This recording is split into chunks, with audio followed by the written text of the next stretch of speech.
D'Europe ou bien d'Asie comme des Amériques, chaque Saint-Valentin, aussi différent soit-il par son nom ou sa coutume propre, désire être le seul, l'unique. Peut-être l'ange gardien qui veille sur les amours. Pourquoi pas Cupidon ou Eros qui réveille l'amour d'un cœur qui fut un jour enlevé, envolé, dérobé lors d'une longue veille, un sommeil et un rêve. Écoute la vraie histoire de Saint-Valentin dans la quête de cœur désir qui est peut-être la tienne. Eh bien, Cancer, qu'en est-il de votre vie amoureuse?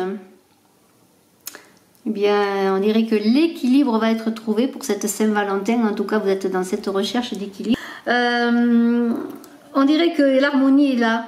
L'harmonie, enfin, pour vous, Cancer, eh bien, vous allez la trouver.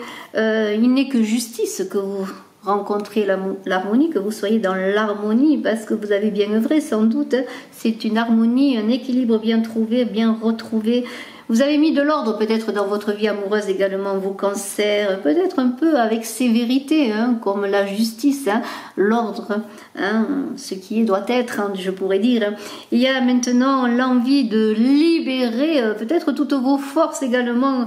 Il y a beaucoup d'ambition avec ce saint de bâton qui est là, peut-être un peu d'irascibilité, mais parce que tout simplement maintenant, ça y est, c'est le moment, je pourrais dire, les plateaux sont bien équilibrés. Et maintenant, vous allez libérer eh bien, toute votre énergie pour réussir votre amour. Peut-être allez-vous connaître ou avez-vous connu déjà une liaison dans votre lieu de travail. En tout cas, c'est la chance amoureuse, c'est la liaison amoureuse. On est peut-être qu'au début, on n'est pas encore complètement dans cette tasse de coupe, mais tout est prêt pour justement cette naissance de l'amour qui vous est offert dans la joie, je dirais une joie, une gaieté, un épanouissement. Cet amour va vous épanouir, vos Cancers. Cette abondance d'amour, eh bien, attention, elle risquerait de vous noyer. Alors soyez prudents, soyez dans la joie, dans la gaieté, dans la spontanéité, dans les plaisirs tout simplement. Parce qu'il y a une grande force qui va se libérer dans l'équilibre trouvé pour vous, Cancer, une grande force, et vous allez vous engager dans cette voie amoureuse et vous aurez bien à prendre en charge toutes ces émotions qui vont se libérer comme une vague extraordinaire de cette coupe magnifique, c'est cette coupe amoureuse. On pourrait dire que Eros et Cupidon sont là pour vous, que, eh bien, on pourrait dire aussi que le soleil va briller sur vos amours. Voyez, le soleil qui émerge là, qui émerge de cette coupe. Ça y est, c'est le moment. Tout est prêt, tout est équilibré pour vous. Bien, allez-y, hein, je pourrais dire. Hein. Peut-être va-t-il y avoir en famille aussi, si vous êtes en couple, la naissance d'un enfant. En tout cas, beaucoup d'amour, de gaieté, de joie. On libère toute cette énergie, que ce soit en famille, avec votre compagnon, mais aussi avec cette nouvelle coupe qui vous est tendue. En tout cas, je vous laisse maintenant avec cœur désir pour connaître la vraie histoire de Saint-Valentin. Je vous félicite et je vous engage eh bien, à vous libérer, à être heureux et à accueillir cet amour qui est là pour vous, pour lequel vous avez beaucoup, beaucoup lutté. Merci à vous, Cancer. Cœur désir. Dans un temps qui n'appartient qu'à lui, Cœur fut un jour enlevé, dérobé lors d'une longue veille, un sommeil et un rêve. Cœur partit à sa recherche avec Désir son maître. Désir était chevaleresque, sur son coursier blanc il voulait guerroyer pour aider Cœur ailé. D'un destin banal de tout cœur épris, Cœur et Désir allaient faire de leur quête d'amour une épopée commune à chacun et à chacune, peut-être. Est-ce la tienne? Les pas de Cœur et de Désir les menèrent très vite dans un petit pays que l'on ne nommait pas. Pays ensoleillé où les vents nombreux criaient et murmuraient aux oreilles des fous la voix empruntée à leur cœur épris d'amour. Cœur et Désir furent vite conduits dans la vallée d'un fleuve impétueux par un cri froid et sec que l'on nommait Mistral. Tout près d'une colline, Espérance attendait, impatiente, devant une haie de cyprès qui courbèrent leurs têtes pour former un dé qui les mirent à l'abri du vent qui hurlait en rafales. Mais Rival les avait devancés. Espérance fut déçue, mais cœur confiant, craignant de se perdre 2 fois, s'esquiva à l'écart, arrêté par Désir qui retint son coursier. Désir entra en lice tel un chevalier preux qui doit venger l'offense dans l'habit blanc de pureté de l'âme, comme une écarmure pour cœur renoncement dans sa cuirasse noire. L'affrontement terrible laissa Désir blessé, mais toutefois vainqueur.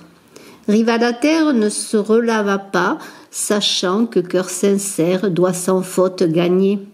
Cœur et Désir reprirent le chemin conduit par Lombarde suivi de Bise. Perdus dans la tempête, Cœur et Désir égarèrent un temps leurs pas.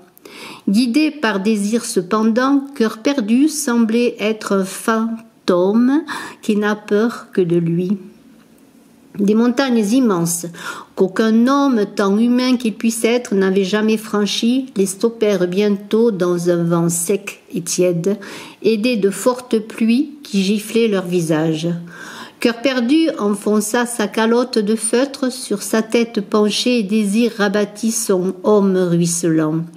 Il était bien tard, la journée finissait et le soleil donnait ses derniers rayons. Quand, entre chien et loup, une lumière soudaine, venue tout droit du ciel, leur désigna une pierre dressée. Désir entraîna Cœur jusqu'à elle pour se parer des vents qui criaient si fort que l'on n'entendait rien.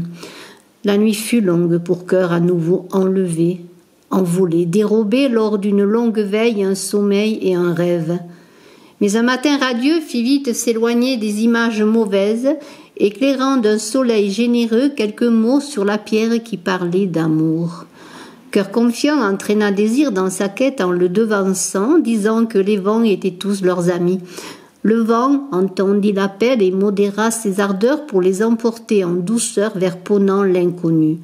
Mais à l'espoir naïf de Cœur confiant succéda l'abandon quand, dans un souffle léger, ce nouvel ami leur donna une rencontre étrange. Dans un antre de douleur se tenait jalousie. Cœur tristesse ne pouvait l'affronter, Désir doutait de lui. Tous deux se jaugèrent longuement pour savoir qui pourrait être vainqueur dans ce tournoi de frères.